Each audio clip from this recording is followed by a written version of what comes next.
Welcome to the Uncensored Unprofessor, a podcast where I want to think more deeply with you about Christian faith and life.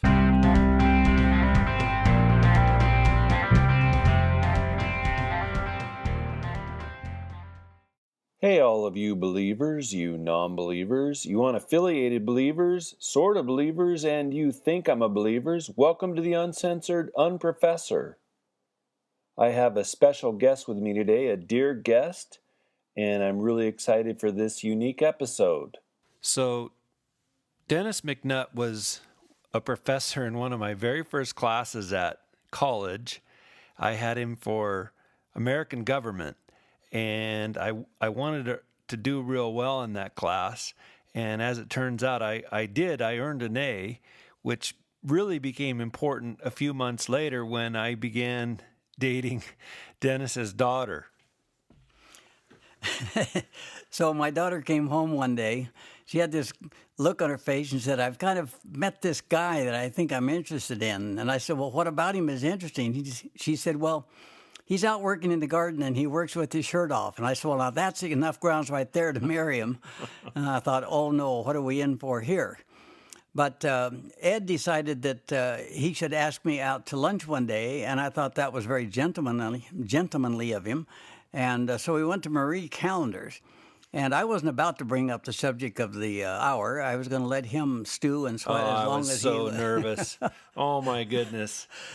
So anyhow, we had the first course and the second course and the third course. Well, actually, I think it was just chicken noodle soup or something. Tanya and I had only been dating 6 months, so you had right to be nervous. So finally we ordered dessert, and I thought he's got to get around to this eventually. And so he finally took a deep breath and asked if I would support their marriage. And I did the best I could to keep a very straight face. And I looked him right in the eye and said gravely that you will never understand my answer until you have a marriageable age daughter. And I paused for dramatic effect. And then I said, there is no young man on the face of this earth that is worth my daughter's hand. I just want you to understand that. Oh my gosh. I'm telling you, I'm sitting there sweating bullets because this is a professor I hold in high esteem, and I'm nervous, and I want to ask if I can marry his daughter, and he's laying the wood to me. He's pounding it down on me, making me feel juicy and sweaty right on the spot.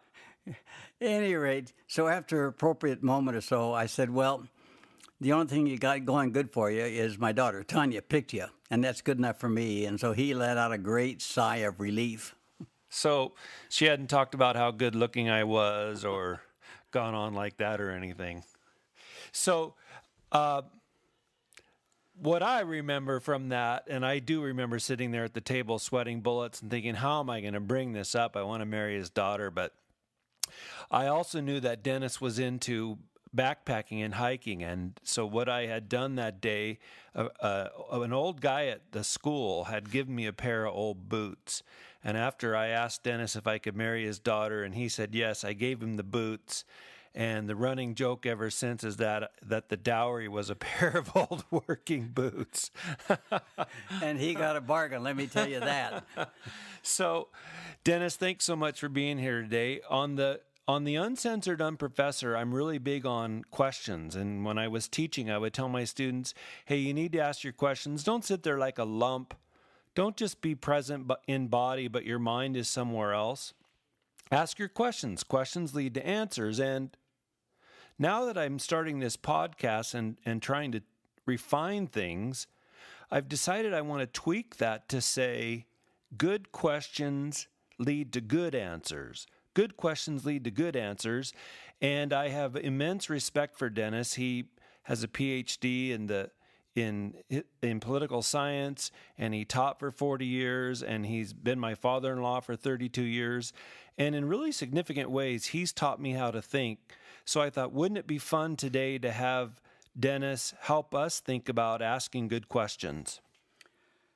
Well, it's an easy thing to say that we need to ask good questions, but very few of us, including myself, have ever sat down and put together a structured set of lessons on how to ask good questions. So Ed and I will discuss several categories of types of questions and maybe give an example. Maybe if we start out with like a simple one, if this would be the kind of question that anybody could learn to ask to help refine the conversation or to help give some form and specificity to the conversation.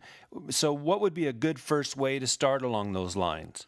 Well, so often in debates or discussions or conversations, you pick your term, the disagreement revolves around either a misunderstanding of a particular central term or the fact that the two speakers are using different meanings.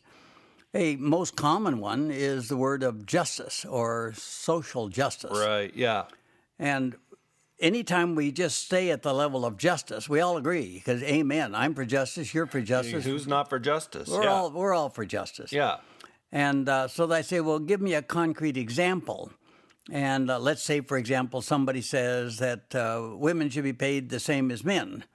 Well, of course, as being the father of 3 wonderful daughters, I think that as a general principle is true. But then that comes up to a later question. Should they be paid identically for identical work output? I would say amen. Should they make identical incomes over a lifespan, irrespective of their career choices? Oh, now that raises a whole different set of questions. Right. And so justice is used very often quite differently by political liberals and political conservatives. And unless you can dissect that meaning, you really have no grounds for further conversation, but you have a lot of reasons to disagree.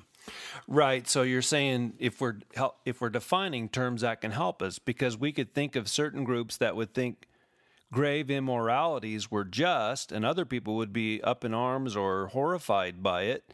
And in fact, they're on different paths just because they don't even agree on what the term means.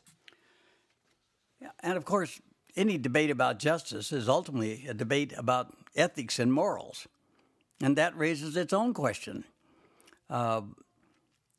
If two people are disagreeing about what is right in personal, business, or political life, we should probably ask them to be clear about where they ground their moral and ethical principles. Right, yeah. And quite often, speakers won't even know how to do that because they haven't been trained to think in terms of first principles. I have a new friend that I've learned to enjoy enormously. I'm a moderately conservative, hopefully a thoughtful Christian conservative person, and quite involved in thoughtful, energetic brain exercises revolving around politics. And this man is very interested in politics, but he's an atheist raised by communist parents. Really? Yeah, he was jailed, I think, 4 times in the free speech riots up at Berkeley. And I usually won't talk politics with very many people because all they want to do is do drive-by political theory. Take a cheap Right. shot. Yeah, drive-bys. Take a cheap shot and disappear into the mist. That's good. But if people will be fair-minded and we can disagree in a friendly way, I'm more than glad because I can learn from just about anybody. At any rate, he is very well-mannered. And within 20 minutes of discussion, I figured I should ask him a question. I said, do you suppose that in 20 minutes you can give me to give up on what I've spent my whole life trying to develop, my own political theory? Right. And he kind of chuckled and agreed with me that it probably wouldn't happen. So my goal is to get him to walk slowly and steadily down to the roots of his own belief system about politics and ultimately matters of personal faith. Yeah. And so in one of our discussions, I just told him, because he's an atheist and he knows I'm a believer, and so I said, look, we can't really talk much about good politics and bad politics until we agree with each other on a single standard of morality. And so I said, I'll tell you the root of my moral system as best I can if you'll tell me yours, and ask him, is that fair? And he said that was quite fair. And that he didn't know what was coming. He didn't know what was around the corner. Yeah, I still think I was being fair. And so he said, I think I know where yours come from. And I said, well, good, then tell me where your moral principles are grounded from which your political theory is derived. Yeah. And I could tell that he'd really never thought much about it. He had memorized a lot of ideologies, but he hadn't done the political philosophical reasoning to look at the roots. And so he paused for a few seconds and then said, well, society. And before he got it out of his mouth, I said, which one? Which society, yeah. And he grinned and he said, right. He immediately understood that it was a proper question. And so I said, Did he think you were just trying to put his arm behind his back? I don't think so, because the tone of the conversation has always been very friendly, and I wasn't trying to be mean. That's good, yeah. But I was trying to be precise and focus in his thinking, and he immediately understood that I was raising a question of moral relativism and cultural relativism. Yeah, that's good. And I'm just thinking, you taught for 40 years. You've been a political scientist for, 90 years now? Not quite that long. Not that long. But you're watching society go through these throes and these huge hiccups. What if you were just to stop for a second, what is the grounding that you're watching at work? Could you articulate that? Well, I think the great debate is between those who believe there is an absolute standard of morality and ethics, natural law or biblical principles, as against those who believe it can be detached from any absolute truth system. Right. And that leads you into a field of various relativisms and sentimentalities, in my opinion, that leads to ultimately a breakdown of modern society. And in fact, you'll discover this comes about partially, it is illustrated by the decline in language. It used to be that we would talk about civilization.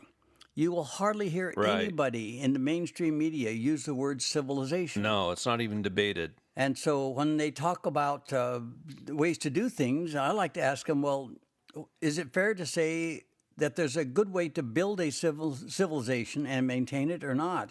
Right. And this is a question that a lot of them have never encountered, because I can imagine a lot of ways to break down a civilization, but it's probably a lot harder to build one up and maintain it. Yeah, a philosopher I know said it's twice as easy to tear something down as it is to build it. So that's good. So definitions, asking, what do you mean by that term? How are you using that term? What is underneath? What's the support of the term you're using can be really, really helpful. So that may be great in our conversations with friends and family. Give us another example of how you would go about asking a good question. Well, sometimes in a debate or a discussion, in a faculty meeting or in a church business meeting or a family discussion, the sides aren't clear about their premises. And so I think a really good question is to ask someone to say, what are your a priori premises? So to go back to number one, can you define premise for us?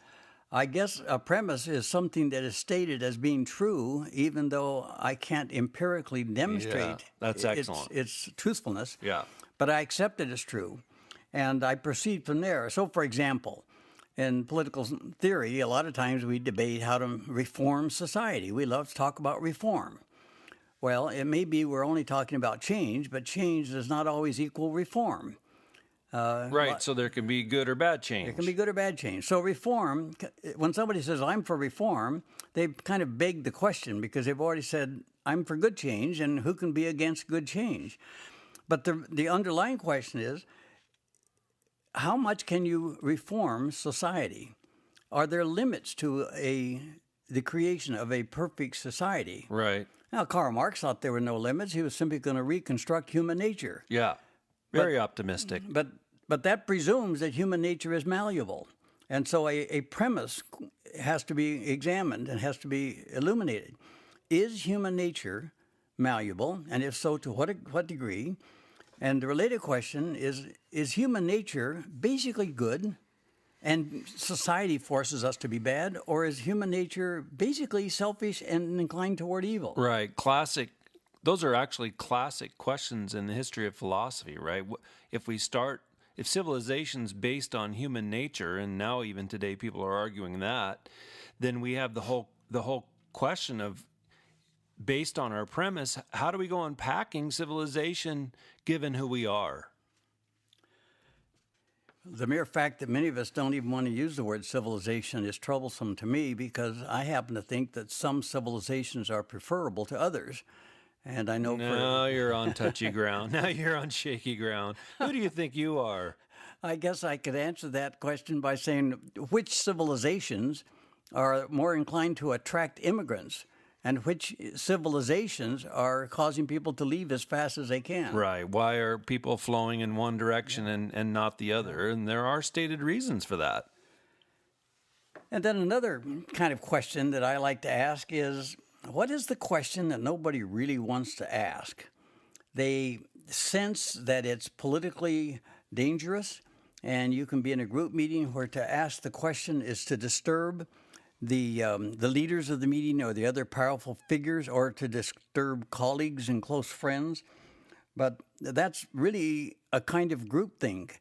And it seems to me that if we're going to be serious about our Christian thinking, we have to be willing to ask the tough questions, the ones that need to be asked. So I can think, having both of us been on a college campus, that mantra we hear, we're going to speak truth to power, because it actually is hard to say things to people in positions of power. It's hard to ask questions of them in positions of power. And why is that? Why do we get so uneasy? Why do they get so uneasy when we're asking questions? Well, because they can deny us promotion, deny us a nice appointment, and there are all kinds of bad things that can happen when you speak truth to power. Yeah. And so it's a natural thing to try to avoid it. I remember one incident or occasion in which I was invited by a university to be an outside evaluator of an academic department. And it was a field other than my own, but they wanted an outside voice to come in and look over some serious studies they had been doing as part of their own accreditation process. So I sat there and realized that I didn't know an awful lot about, in fact, it was a religion division, I think they called it. And I know a bit about that, but not enough to offer any great wisdom on it. Or as I always say, the religious department. But yes, keep going. Yeah. And so I kept saying, what is the question that obviously is not being asked here? And after an hour or so, I said, I think there's a question you're not wanting to ask. And I said, so let me ask it. And I did, and everybody's eyes widened and looked, everybody, there were 5 or 6 other members of the committee. And I said, is that a real question? It had to do with something that the administration didn't want raised. And so in this case, I said, well, let's ask the question, but you can blame it on me and I'll disappear. Yeah. And you know what? Sometimes that's a real service for people. Sometimes to have an outsider who can say that in a gracious way, in a non-threatening way, maybe that question's on everybody's mind. And do you think when all was said and done that they were glad you asked that question? Well, I hope they benefited. They seemed to appreciate it, and it did go into the written report, and I don't know whether they put my name on it or not, but I felt it was a good question, and they agreed it should be asked. So there's an anecdote for whatever it's worth. Yeah. Okay, good. So we've got questions about definitions. We've got questions about premises. You've got unanswered questions, or questions that people don't like to ask, or troublesome questions. What's another way of helping us think through in our conversations, or if we're talking with folks? Even extended family can get really heated with one another as we think through issues. How's another way that we could go about this? Well, one way is to recognize that some questions can't be answered in a black and white way. A lot of us debate and discuss in black and white terms. It's good versus evil. And yet most of us have learned how to answer those kinds of questions in kindergarten. Right. And in fact, really important questions involve shades of gray. And so they involve degrees of this or that. Right. And so, for example, one question might be the contemporary great debate in America about immigration. Many of us are descendants of immigrants or recent immigrants, and we are sensitive to that. And so our emotions get involved in terms of whether we think our family should be able to bring other family members over, or whether we should keep undesirables out. And and we all have friends who are immigrants, and so it can heat up really fast. And so I think a fair question to ask, and very few journalists want to ask it in exactly this way or spend the time maybe to answer it. But it seems to me a fair question is that if we want America to continue to be a great and shining beacon on a hill, then how many, what kind, from where, how fast shall immigrants be admitted, and under what conditions, legal or illegal? Right. And so for somebody who's for immigration, I like to say one end of the scale is zero immigration, period. The other end is that we open our borders and we make sure that every impoverished person in the world not only has a right to come here, but we go and bring them here. So you're saying the example of one threshold would be everybody, and the example of the other threshold would be nobody. Yeah, and of course I've set out two polar extremes that are intentionally extreme. But I like to ask people who have strong opinions on immigration, tell me where you draw that line. Does it make any difference as to whether or not they share a Judeo-Christian worldview? Right. Does it make any difference whether they come from a culture that is basically corrupt, in which their moral principles and their attitude toward obeying laws would be very difficult here? Do we want to bring people in and have them live in enclaves and actually become a dominant political minority in a city or a county or a state? Right. I think those are all fair questions, and I think a lot of us don't ask them. No, we usually, we or what I watch happening so common is people just shout at things at one another, and they turn one another into villains. And then we're at an impasse, and nobody learned anything, and no relationship was built. But I'm wondering, even still, Dennis, again, because you've been paying attention to politics for your whole adult life, as you think through, to take your example, immigration, have you heard our society asking those questions, or have you heard politicians asking those kinds of questions? I think I can only recall one politician, actually was a political commentator, who made a comment that said that there were two kinds of people that might be different in whether or not they integrate well in American society. And he did the political no-no of saying that a Zulu wouldn't incorporate themselves into American culture as readily as, I think, a Western European. Well, he wasn't trying to make a racist comment, but I think he was saying that some people are culturally more suited for successful living in America. And of course, he got hammered for it and vilified, but he was speaking a kind of truth, even though it was a rather blunt kind of truth. Oh, mercy. If I got hung out to dry for every time I said something stupid, I'd be long dead by now. I'm really good at putting my foot in my mouth. So that's good. Thresholds as a way to try to narrow, refine, move the conversation, kind of to see where different people are on different positions and why. Here's another example, and it's a difficult example. It's the abortion debate. The Catholics seem to have a clear place where they draw the line. The Catholics, yeah, they're the most conservative group in all of the church. Yep. A human being is created at conception, and for them, it's clear after that. Well, then you move down the line of development of the fetus, 3 months, 6 months, 9 months, and then you have partial birth, where the baby is still partially in and out and partially out of the woman's body. And then you have a baby who's a week old, a baby who's a month old, a baby who's a year old. And I mentioned that year old after birth because one political philosopher, I guess he's a political philosopher, has said that at the extreme, a child is not a human until they've been alive for 1 full year. And my goodness. And as a consequence, he would allow a child to be killed anytime up before their first birthday. Now, I mention that as an extreme line because most of us, all of us, I'm sure, would recoil at that suggestion. Right. But then back off of that line or start to the other end of the line from zero, at 0 point of conception to 3 months, 6 months to 9. And I like to ask people, at what point does this fetus become a human being for purposes of ethical recognition and political protection? Is a question that some people find deeply offensive, the mere fact that I would ask it, but I think it is a fair question.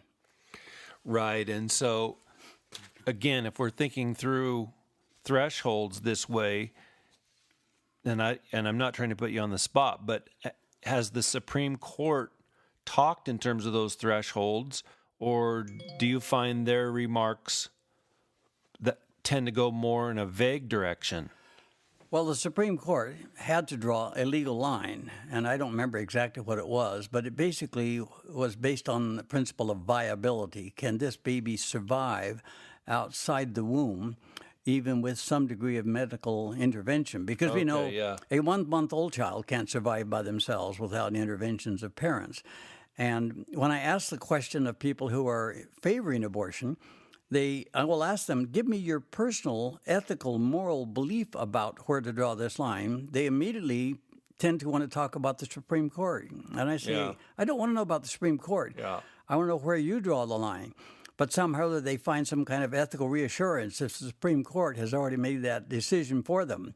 But that is a legal decision. That is not necessarily one's own ethical decision. That's good. And this is kind of off the point, but I remember reading something once that talked about, of all the animals on the planet, human beings are the most vulnerable for the longest amount of time.